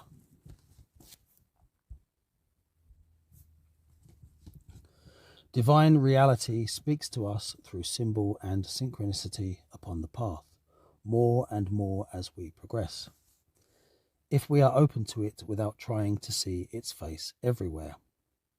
Perhaps also it tries to whip us back when we stray. We remember one particular day whilst inscribing the symbol of the solar crow upon a fetish pebble in our sacred landscape, a young man appeared from behind the dolmen's front facing. He was wearing a bright yellow t-shirt and carried a jangling bag with him. His expression and demeanour was that of a child, as he suddenly and unexpectedly asked us if we were hungry. "Are you hungry?" Who asked such a question? We had actually been fasting for a few days. He produced various kinds of food and even gifts of key rings he had fashioned himself in the form of musical notes, of which we gratefully took one. He showed us a sketchbook of unfinished drawings, and we offered to finish one of them for him. He hesitated at first, but soon settled down once he began to see the results. He gave us spiritual sustenance and frozen music. We gave him a gift of art and the respect we felt he didn't receive often enough in daily life. We shook hands as friends before he left, plodding down the hill with his noisy, clanging bag of tricks. He was the living embodiment of good nature that just is, without any expectation or complex motive of reasoning. We had met Woden that day, not in his saturnine nor even his mercurial form, as that is embodied so keenly within us, but in his solar child aspect, in yellow, as the kindness of the heart, as the paradoxically selfless aspect of Tifereth. We will draw attention to our initial creation of the sigil in a moment. Its name is slightly misleading for the purpose of secrecy, but only slightly. We have found prayer to be particularly effective in the charging of sigils. Prayer is also a valuable part of the ritual procedure in contacting the planetary intelligences. We stress again that this is a matter of such large scope that we would hope to cover it more fully in later writings. It would exceed what is appropriate in this immediate context. Now, we want to mention a segment of an astral vision that will tie certain threads together.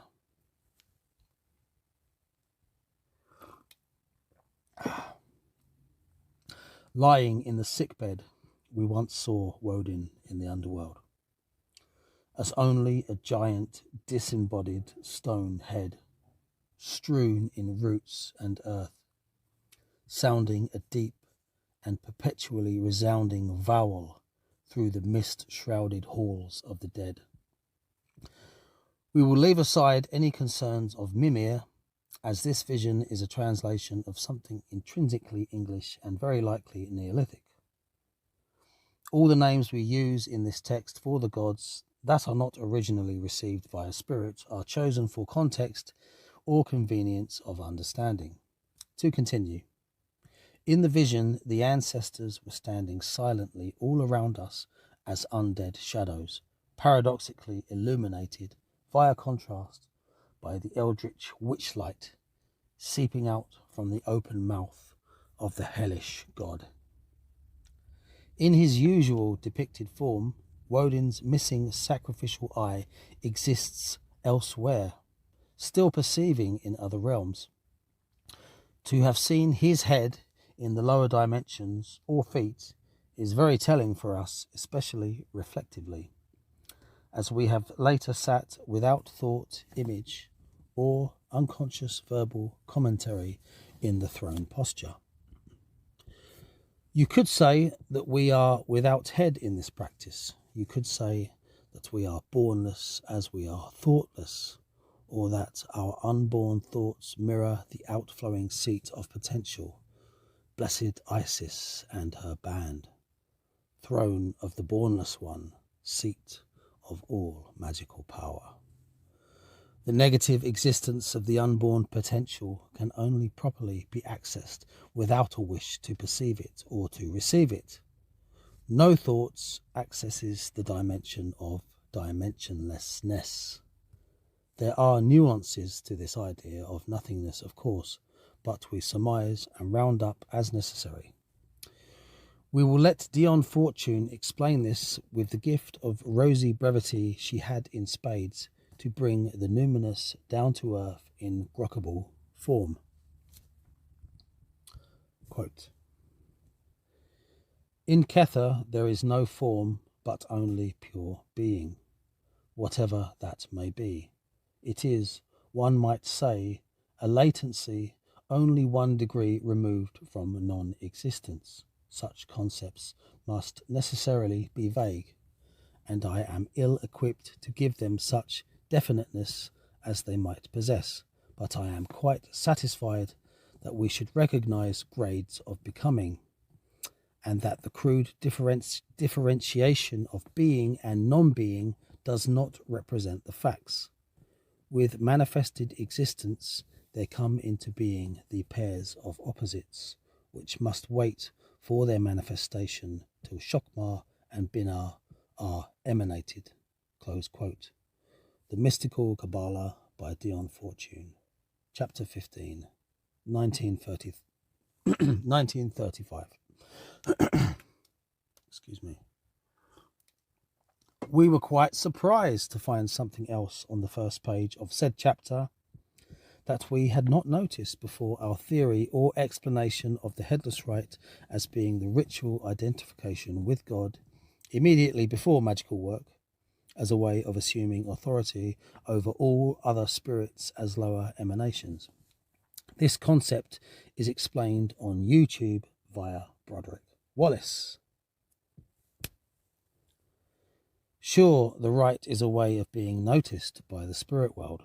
Sure, the rite is a way of potentially stirring the HGA awake enough to facilitate conversation through synchronicity. But sure is sure that these notions are likely expected factors or side effects of the meta goal of identification with the Creator. But anyway, yes, under titles given to Kether, on the first page of chapter 15 in Violet Mary Firth's wonderful and essential book is given the epithet, the head which is not. We rest our case. Remember that we bring the fruits of our sitting practice with us into the everyday consciousness of our daily lives. We believe this practice to emulate, or rather resonate, as a prayer towards contacting and drawing down the higher self. A prayer is carried by an intermediary. Who then are the angels? The word angel derives from the Greek word angelos, which is a translation of a Hebrew word meaning messenger. The first 3 meditations in Bardon's Step 1 can now be simplified as a progression through and a linking process of man to gods to God, or man to angels to God, or man to Christ to God, or Christ to Holy Spirit to God, or Woden the man to Woden the ecstasy to Woden the father of the gods, etc. The principle is the same. We could examine more cultural/religious systems to find this pattern, but we think that this will suffice to make our point. We have found and are sure to find more exotic examples of this triple relay elsewhere, but time and space dictate limitations for now. You, dear reader, will have moments of correlation and revelation related to this matter in your intellectual journey. We are quite sure. There is no contradiction in ascribing to Woden the association with God the Most High as All-Father. All-Father. I can't even pronounce that, but it's beautiful. But it would be amiss to leave out the fact that all the written sources on Norse mythology were penned by Christians long after the Christianization of Europe. Sorry, it's getting late. Christianization of Europe. Some say the mythology and lore of the texts were slightly altered and Christianized to validate their existence or such like in a climate of fear and persecution of heathenism as Christianity. I'm so sorry about this, I am getting tired. As Christianity became official. The similarity between Odin hanging from the tree and Christ. What's that? Not now. I should have turned the internet off. Where were we? The similarity between Odin hanging from the tree and Christ hanging on the cross, both as acts of sacrificial apotheosis, for example. Yeah, that was... Fuck, I've really fucked this up.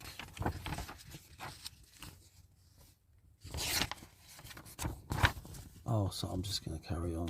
Well, I'm going to start that. I'm going to go back a little bit. Some say the mythology and lore of the text was slightly altered and Christianized to validate their existence or such like in a climate of fear and persecution of heathenism as Christianity became official. The similarity between Odin hanging from the tree and Christ hanging on the cross, both as acts of sacrificial apotheosis, for example. There may be traces of this, but the perennially resonant and occult aspects that are so interesting are indeed so subtle that we would have the opinion that they passed safely under the heresy radar through a kind of ignorance, or because they were already in resonance to handily facilitate conversion. Whatever, Odin can take it with a smile. Abrahamism, by its third major incarnation, has proven to be extremely destructive and devoid of wisdom, a mere mind virus for nefarious ends. But in its proto-forms and earlier incarnations, true perennial spiritual knowledge can be eked out of the confusion of the world age of Pisces. We have made it clear enough, our sympathies with the Gnostics by proxy, that there is truly something wrong with our predicament within this blighted existence. It is not a matter of disgruntlement per se, rather that we must be better than God. Shocking? Our own teacher wishes for his students to surpass him. What could be more loving? Think about it. I think I better get some sleep. Okay, we're back with the 10th instalment of the reading of WYRD WEAVER, Chapter 0, She Grows, or Bardonian Magical Prayer from a Pagan Perspective, by myself, Broderick Wallace.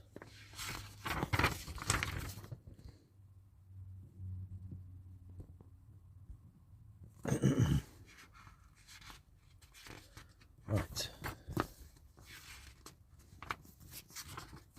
Find the page. Here we are. We have drawn together many threads of the weird in order to paint a picture inside the mind of the reader, illustrating the importance of a personal dialogue with the divine world. This personal dialogue is an ongoing form of prayer. The act of prayer reverberates after the fact in every sympathetic action. A dialogue is a two-way communication. We were looking through Franz Bardon's Questions and Answers book in order to find a reference to the basic idea of 0 equals infinity, as related to the vacancy exercise, when we stumbled upon a reference to this concept at Question and Answer number 47, in the first section, Questions and Comments Concerning the Mental Plane. We then asked for a second translation of this segment from the revised version. This is important to stress, the revised version, which was quickly and kindly supplied by H.M. of Seshen, who happens to be a Czech residing in the UK, so is uniquely qualified for the job.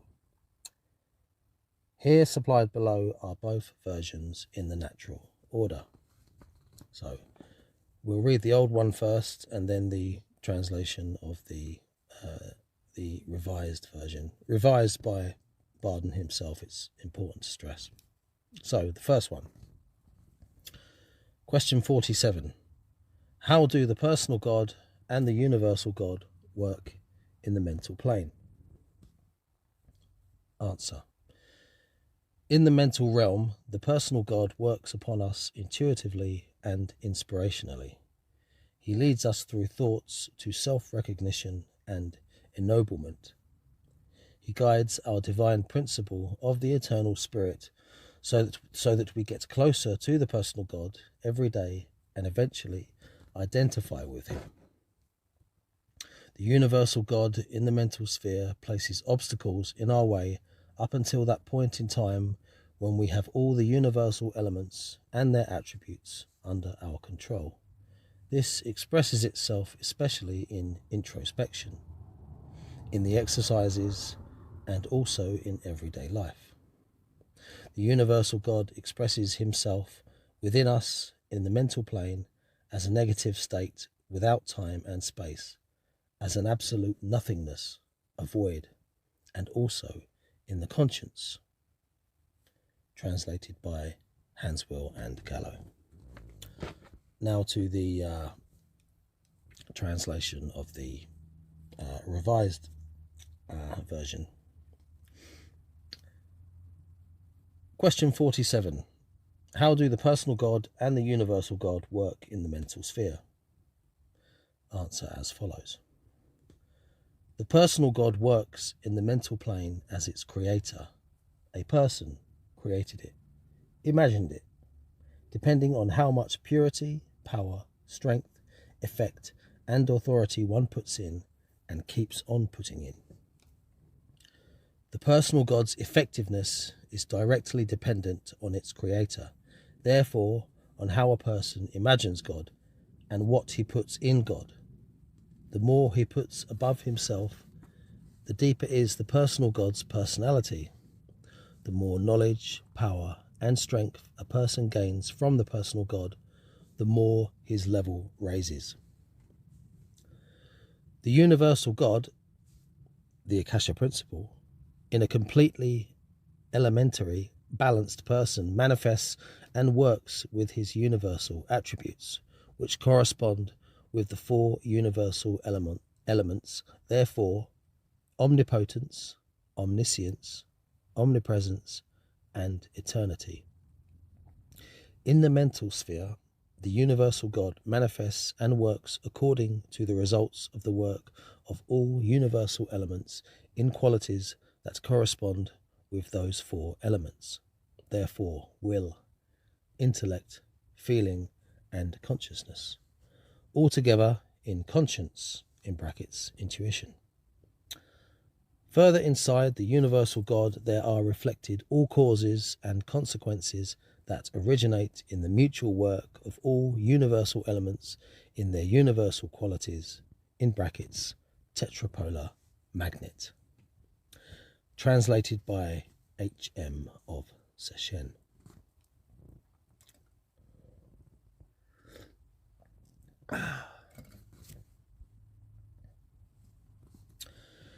In the former translation by Hanswell and Gallo, apart from the point about God putting obstacles in our way, which is all too believable and we'll leave it at that, the last line is interesting as tallying with our attempt to direct the attention of the reader to literal alchemical gold. And if most will not initially understand nor grok the matter as related, then let's break it down. Quote, the universal God expresses himself within us in the mental plane as a negative state without time and space, an absolute nothingness, a void, and also in the conscience. Close quote. The universal negative state, as in the negative, bornless, headless, timeless, and spaceless origin, is the source of the mental aspect of the mind. Mentality is thought processes and memory that exist in the mental plane that are processed and received by the brain. This is symbolized by Hugin, thought, and Munin, memory, which are the ravens upon the shoulders of Odin. These are the precious pets of the magic maker, to be well fed and well trained. The conscience can be seen as the universal force of goodness, in brackets Isis band, expressed via the descriptive nous of the corpus hermeticum, as to be the desire for virtue and wholesome growth for man by the Creator, or God's plan for you. Now let us dissect the first paragraph of the latter translation by H.M.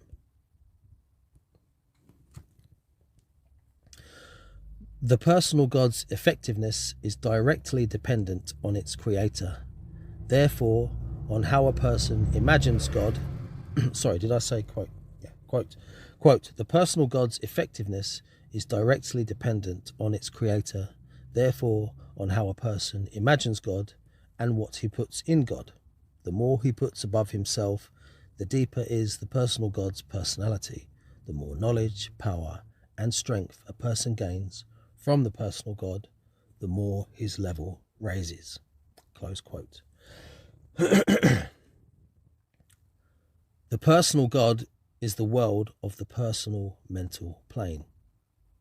This personal creation, or the creative gift, is the expressive seed of divinity within man to shape the private/subjective mental domain nestled within the universal/objective reality of the creation. As above, so below. This is the gift of magic. When we assume headlessness, we partake of its power and don the invisible robes of the silent maker through the intermediary of the higher self. The more emptiness we partake of, the more joyous fullness we breathe in, the more we become like the maker. Is not silence the most formidable weapon and protection against the ignorant and the unbalanced? Try it. We've certainly received this weaponized silence on occasions, and it hurts like hell.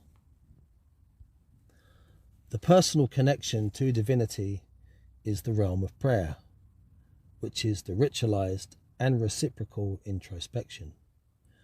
When we pray, we speak words of creation that build up and bolster our personal God, and thus solidify our relationship to it, and its relationship in resonance to the universal God.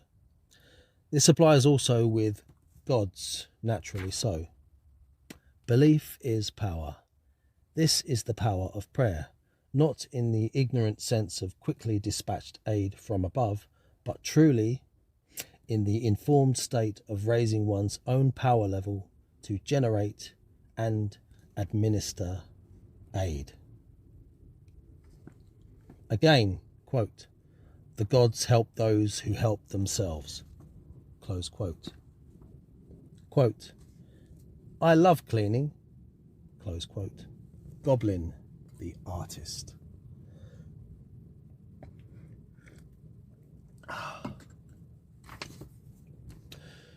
Do we have to press the point any further? Add it up. Turn your practice into a consistent, ritualized prayer. Consistency is a very important factor to stress, for what we bring with us from before the beginning is a seed that grows and lives beside ourselves. This seed is to be watered with faith, fed with good deeds, and sheltered by karma, that it may grow into a plant whose leaves are bathed in the light of heaven. Quote, the tree is for sunset. Close quote. Munchie, the scholar. Put yourself on the top shelf that isn't via the you sense above. Do and wish strange things in strange places. Offer yourself in prayer to the divine in defiance of the facts of the situation you are faced with. And if you choose the shortest route, walk a path of service in rebellion with the light and rebellion in service, the way of the magpie, the way of Woden and his most ancient and primal nameless antecedent. There are powers of darkness who serve the light. These dark powers can and do love as no words can express. It is the love for other souls that motivates them, the love for their children. The most predictable solution of the weak is to rebel against the light and thus poison the well that is the source of one's own evolution, spiritual sustenance and growth. The most rare and commendable tactic of the strong who walk in darkness is to rebel against evil with the formidable experience, wisdom, and power they possess. A rarefied diamond is formed under high pressure. This immortal diamond is concealed under rags of penance. Quote, I am a weapon, a sword of reason, silent and unseen, under rags of penance. My blade is justice, in the hands of the mighty, in the grip of the truth, how the weak have fallen. Close quote. Did I say open? I can't remember. Anyway, quote, close quote. The Light That Shines by Jekazol. It is deepest night, and we have work to do. The stars proudly twinkle, and the preternatural pensivity through the sentient mist that swells beneath the obsidian vault high above. This I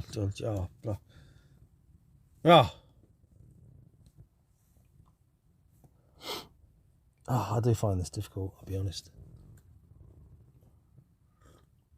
I do apologise. I find it difficult to read out loud for any length of time. So I'm going to start the last section again. It is deepest night, and we have work to do. The stars proudly twinkle with preternatural pensivity through the sentient mist that swells beneath the obsidian vault high above. This visible breath bounding up from the river like a lover's flush. We think of her and smile. We think back to those dainty little feet, silent in elegant motion beneath a pearly white dress, as she swept across the frozen grass, her head obscured from view as white golden locks shimmered and shone upon her pale, elegant breast. We can only love her. In this field of broken dreams, please join us in prayer. Quietly, as a whisper, in whatever way and words elevate you privately and personally above the triviality, chaos and pain, towards a better and more balanced mind that radiates healing into the world. Stay strong. When survival is threatened and comfort removed, then the signal is strongest, the prize most profound. But before we depart, till next we meet, we have given to you already one answer to the mystery of the appellation, Hermes thrice crowned, as it appears to our own experience. It is the same Holy Trinity of that of Odin and Christ. It is man, daemon, and God as one. These are the three parts of the perennial wisdom of the whole world. And that which we have to say about the work of the Son has only just begun.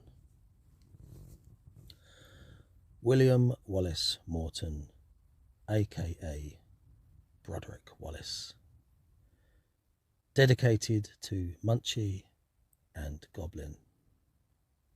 Special thanks to the person who tried to destroy us. Your aid in our evolution has been immeasurable. Best wishes.